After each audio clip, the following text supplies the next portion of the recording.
They told me to fire. That was a directive from NORAD themselves. Get a lock and take out an unknown plane over restricted nuclear space in Montana. But as I pulled the trigger to fire, nothing happened. My weapons never went live, and radar wasn't a factor either. And this unknown entity hovering over our missile silos, just sat there, waiting, watching, and doing nothing to say it was alive or a force to be reckoned with to our military personnel on the ground. 18 years as a fighter pilot, 3 different war zones to have fought in, and I know this plane better than just about anybody else on this planet. What went down on that night back in 2017? It shouldn't have been able to happen. It shouldn't have been classified within hours by the Pentagon itself. I was made to sign documents to classify it, documents which shouldn't even exist to this day. And I have kept it a secret, but it comes down to a simple statement. People should know what is up there, and they should know just how it affects our nuclear arsenal. My name is Captain Daniel Cross. I'm 43 years old now, retired from active duty last year. Back in October of 2017, I was stationed at Malmstrom Air Force Base in Montana, flying F-15 Eagles for air defense. Our primary mission was protecting the missile fields, 350 Minuteman III intercontinental ballistic missiles scattered across 23,000 square miles of Montana prairie, the most powerful nuclear arsenal on American soil. It was October 24th, a Tuesday night. I was at home about to sit down to dinner with my wife Sarah when my phone rang. The duty officer's voice was tense. "Captain Cross, we need you on base immediately. Scramble order. Unknown aircraft over Delta Flight." I felt my stomach drop. Delta Flight was one of our missile field sectors. 50 missiles. Any aircraft over that area without clearance was a national security emergency. "I'm 15 minutes out," I said, already grabbing my keys. "Make it 10. This is real world, not an exercise." I'd done scrambles before. Russian bombers testing our response times, Chinese reconnaissance planes that wandered too close, even a few civilian aircraft that strayed into restricted airspace by accident.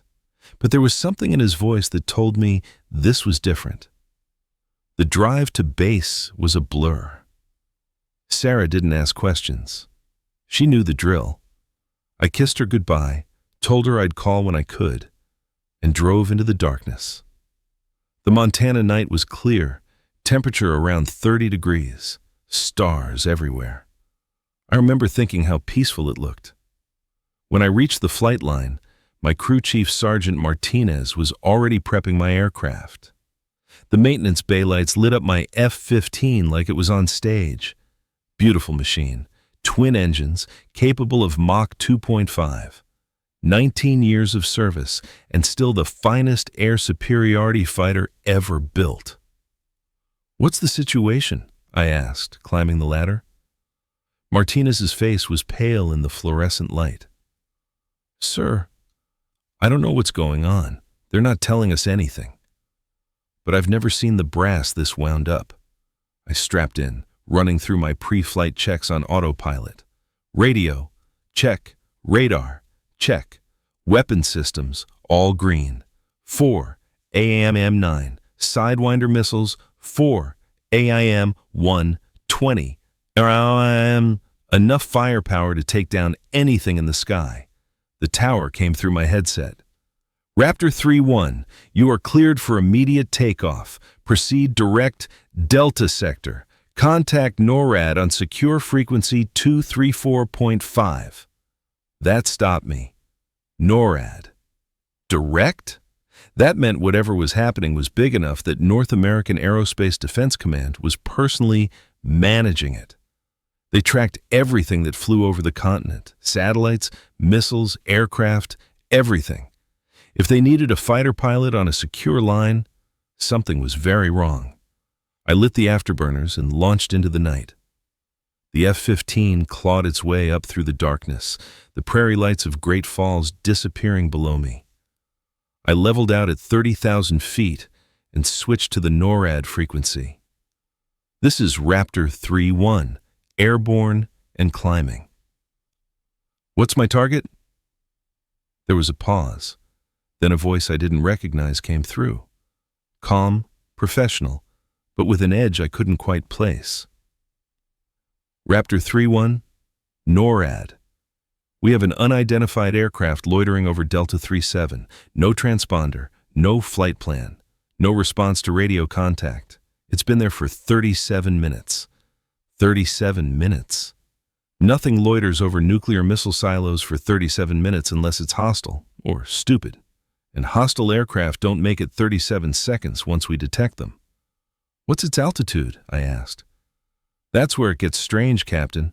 We're reading it at multiple altitudes simultaneously. Radar shows it at surface level and 60,000 feet at the same time." "That's a malfunction," I said.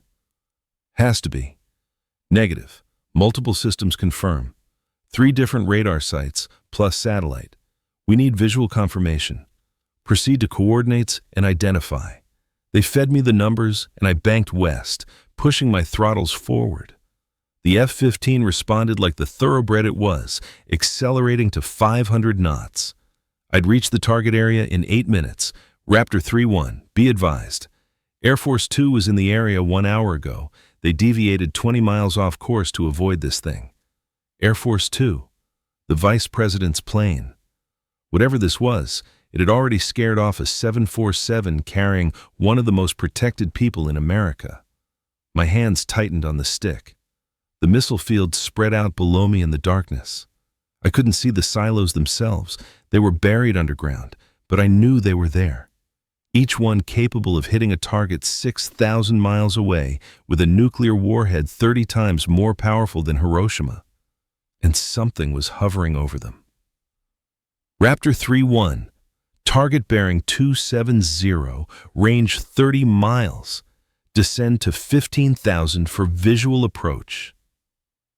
I pushed the nose down, losing altitude. My radar was painting something. But it wasn't behaving like any aircraft I'd ever tracked.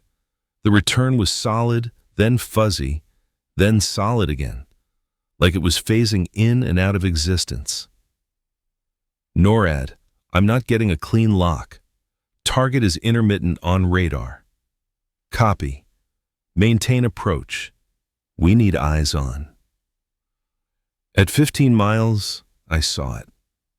At first, I thought it was a reflection, a trick of the starlight on clouds. But there were no clouds that night. The sky was crystal clear.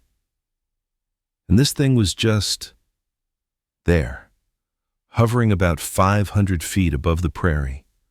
It was triangular, maybe 80 feet on each side, dark but not black, almost like it was absorbing light rather than reflecting it.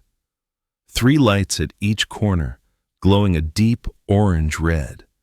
No navigation lights, no position lights, nothing that would identify it as a normal aircraft. And it was absolutely motionless. Hovering in mid-air like physics was optional. "NORAD, Raptor 3-1. I have visual on target, triangular aircraft, approximately 80 feet per side, no visible means of propulsion, no markings, maintaining stationary hover over Delta 37. The NORAD controller's voice changed. There was something in it now. Not fear exactly, but concern. "Copy visual. Captain, we need you to attempt radio contact on guard frequency." I switched to 121.5, the emergency frequency that every aircraft monitors. "Unidentified aircraft over Montana Missile Field. This is United States Air Force. You are in violation of restricted airspace. Identify yourself immediately and proceed east. Failure to comply will result in hostile action." Nothing, not even static, just silence. I tried again. Same result. "NORAD, no response on guard. Target is not squawking any codes. Recommend we..." "Raptor 3-1, you are authorized to go weapons hot. Illuminate the target with fire control radar. Do not engage without explicit authorization, but show them we're serious." My thumb flicked the master arm switch. Every weapon on my aircraft went live. I could feel the vibration through the stick as the missiles acquired power. The fire control radar reached out, painting the target with enough electromagnetic energy to fry a small bird. Target locked. I have tone. Awaiting orders. This was it. The moment every fighter pilot trains for but hopes never comes. An unknown aircraft over American nuclear weapons. Locked, loaded, and ready to fire. My heart was hammering, but my hands were steady. Thousands of hours of training taking over. Then something impossible happened. The target moved, not forward, not backward. It rotated 90 degrees, instantly. No banking, no turning, just rotation. Like someone had spun it on an invisible turntable. 1 second it was pointed north, the next it was pointed east. No transition, no movement. Just a change in orientation that violated every law of physics I understood. Jesus Christ, I breathed. Raptor 3-1, report! It just... NORAD. The target just rotated 90 degrees. Instantaneous rotation, no visible propulsion. This isn't any aircraft I've ever seen. Stand by. I could hear voices in the background, multiple people talking at once. Then a new voice came through. Older, more authority. Captain Cross, this is General Hickman. I'm the NORAD watch commander tonight. I need you to maintain your lock and stand by for engagement orders. General Hickman. I'd never met him, but every pilot knew the name. 30 years in the Air Force. Gulf War veteran. Not someone who spooked easily. Sir, yes, sir. Maintaining lock. But I need to advise, this target is not behaving like any known aircraft. Recommend we... Noted, Captain. Stand by. More voices, more discussion. Meanwhile, I was circling this thing at 15,000 feet, my radar locked on, my weapons hot, and my mind trying to process what I was seeing. Then it started moving. Not flying. Moving.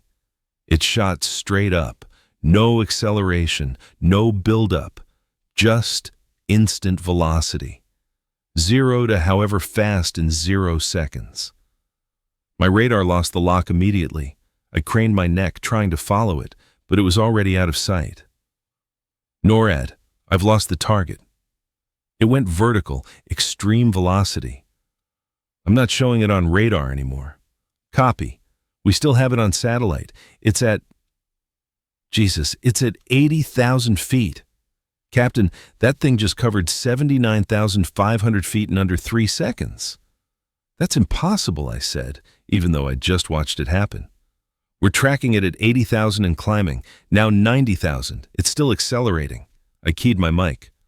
NORAD, nothing we have can operate at 90,000 feet. That's near space. We're aware. Stand by, Wait. It just stopped. Stopped? At 90,000 feet? Affirmative. It's stationary at 91,000 feet, directly over your position. I looked up through my canopy. At 91,000 feet, I shouldn't be able to see anything, but I could. A faint orange glow high above me, like a star that was just a little too bright, a little too steady. NORAD. I have visual. It's above me. Copy. Captain, I'm authorized to give you engagement orders if necessary, but we need to understand what we're dealing with first. We're going to have you make another pass. Another pass? Sir, with respect, this thing just demonstrated capabilities that exceed anything in our inventory. It can move without visible propulsion, rotate without inertia, and accelerate beyond any known aircraft. If you want me to engage, I need to know what I'm shooting at.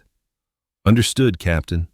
But we need to rule out any possibility this is foreign technology. Chinese, Russian, something experimental. Approach and attempt visual identification.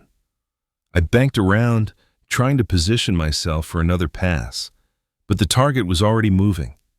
It dropped from 91,000 feet to 10,000 feet in seconds, right in front of me, close enough that I could make out details. The triangular shape was clearer now. The surface looked like it was shifting, changing texture. Not mechanically, like panels moving, more like liquid metal flowing across the frame. The three lights at the corners were pulsing now in a pattern that seemed almost deliberate, like a signal. NORAD, I'm within visual range. Target is approximately 2,000 feet ahead of me. Getting details now. The thing rotated again, this time slowly, deliberately, like it was showing itself to me. I could see there were no seams, no rivets, no panel lines, just smooth, continuous surface that seemed to shimmer in the starlight. No cockpit, no windows, no weapons that I could identify. And then my systems started to fail. First, the weapons panel. Every light went red simultaneously, all 8 missiles showing malfunction. I cycled the master arm switch, nothing. Tried to reboot the systems, nothing. NORAD, I'm showing weapons failure. All missiles red status. Then, my radar went dark. The screen that moments ago had been showing the target just emptied. Not static, not error messages, just black. Radar failure. I'm blind. My heart rate kicked up another notch. Flying a fighter jet without radar or weapons is like being blind and unarmed in a gunfight. I was essentially defenseless. Captain, we're still tracking the target. It's maintaining position ahead of you. Can you return to base? I reached for my throttles to begin my turn, and that's when I noticed my engines were acting strange. The indicators were showing normal, but I could feel through the airframe that something was wrong. The vibration was off. The response was sluggish. NORAD, I'm experiencing engine anomalies. Request priority landing clearance. Granted. Come home, Captain. We'll send up your wingman to... My radios went dead. Every frequency, every channel. Just silence.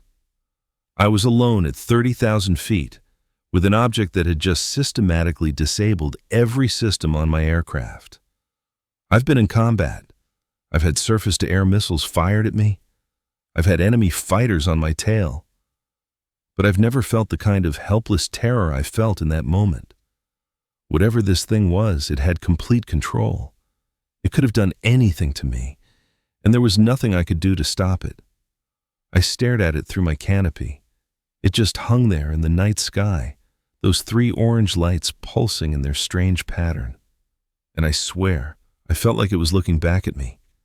Not with eyes, obviously, but with some kind of awareness, some kind of intelligence that recognized what I was and what I was doing there.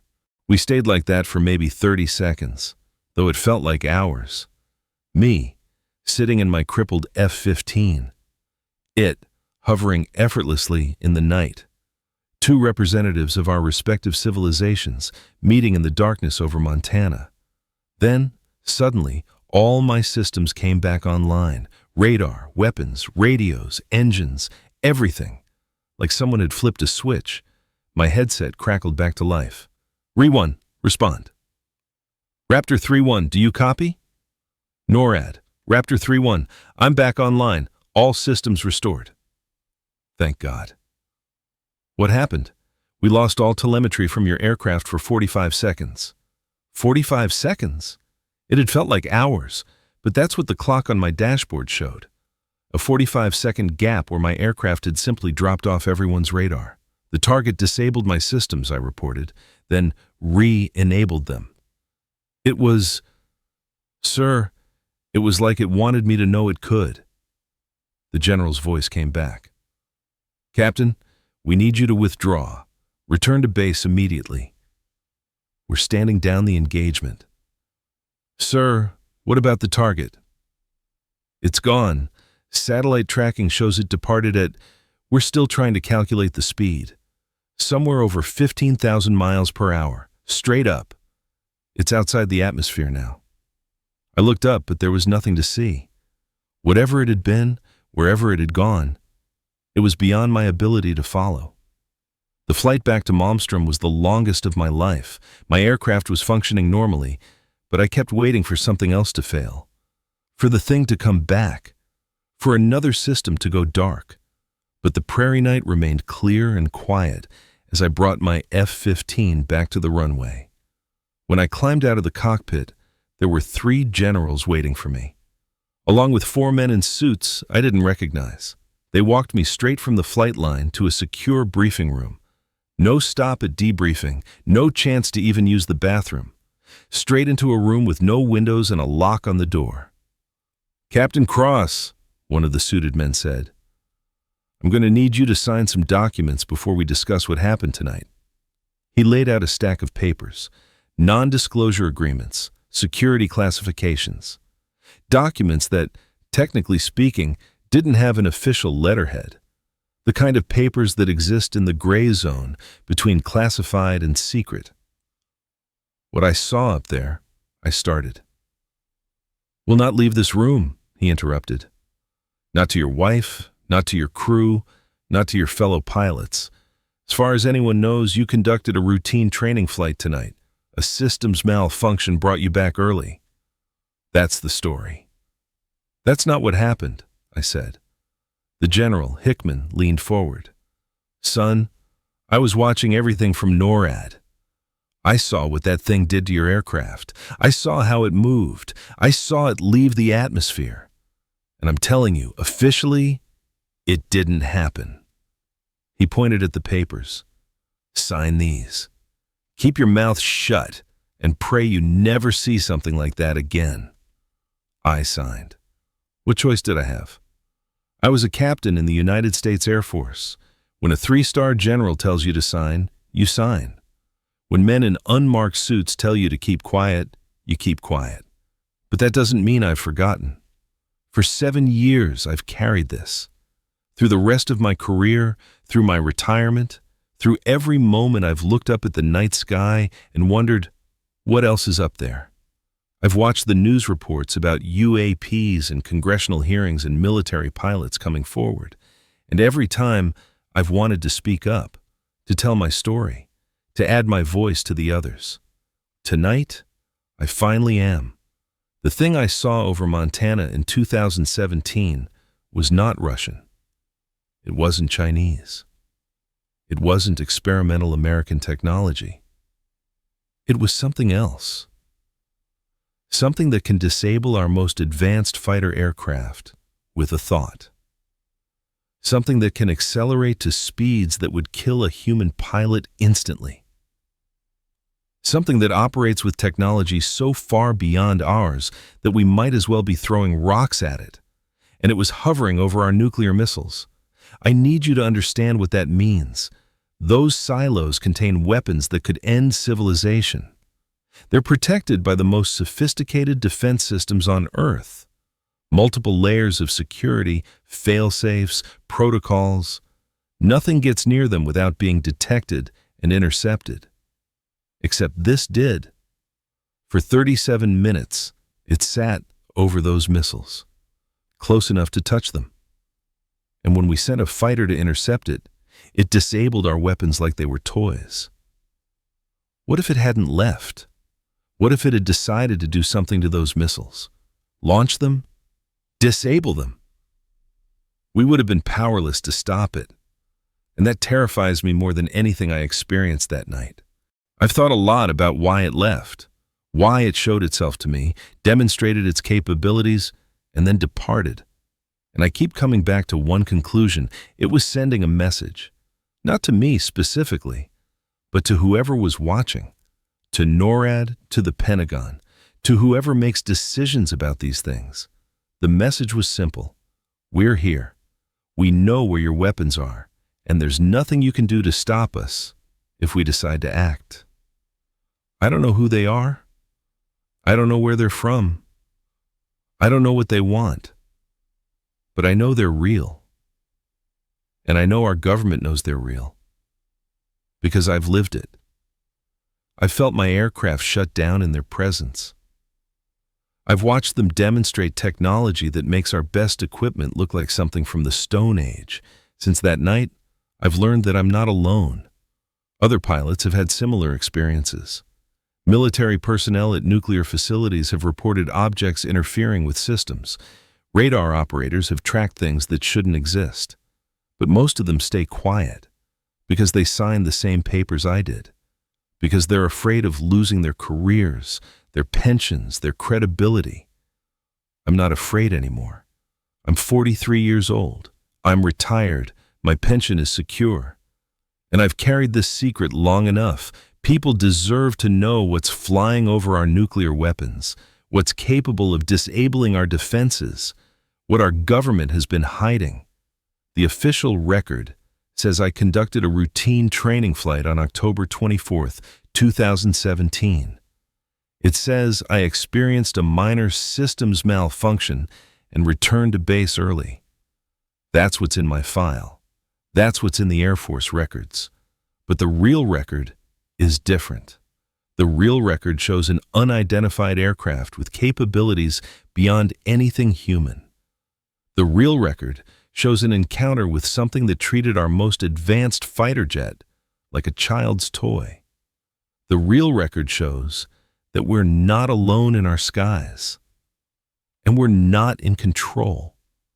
I'm sharing this because the cover-up needs to end, because every day we pretend these things don't exist is another day we're lying to ourselves about our place in the universe, because my fellow pilots deserve to be able to tell their stories without fear of retribution. And because, deep down, I think we all know the truth already.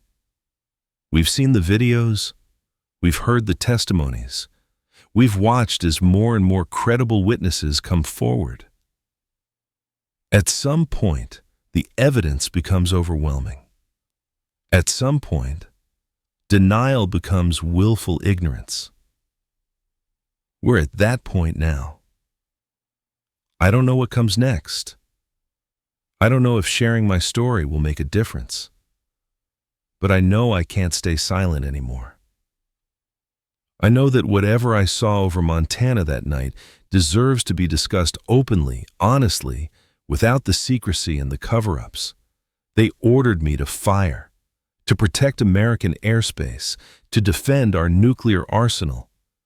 But when I tried, my weapon systems went dark, my radar went blank, and that thing just sat there, watching, waiting, demonstrating its superiority. And then it left. If you've had similar experiences, if you're military or law enforcement or just someone who's seen something you can't explain, I want you to know you're not crazy, you're not alone, and your story matters. If you're tired of keeping these secrets, if you want to add your voice to the growing chorus demanding transparency, I encourage you to speak up. Share your experiences. Tell your truth. The cover-up has lasted long enough. It's time for answers. It's time for the truth. And it's time for all of us to face the reality that we're not the only intelligent beings in this universe, and we're certainly not the most advanced. I'm Captain Daniel Cross. On October 24th, 2017, I encountered something over Montana that changed my understanding of reality. I was ordered to engage it. I tried, and it showed me just how outmatched we really are. They told me to keep quiet, to forget what I saw, to pretend it never happened. I'm done pretending. The truth is out there, flying over our missiles, disabling our weapons, watching us, and it's time we all admitted it. What do you think is really flying over our nuclear facilities? Have you ever seen something you couldn't explain? Share your thoughts below, because this conversation is just beginning. And the more voices we add, the harder it becomes for them to keep hiding the truth. The evidence is mounting, the witnesses are speaking up, and the wall of secrecy is starting to crack. Let's keep pushing until we finally get answers. The sky isn't empty. And we're not alone.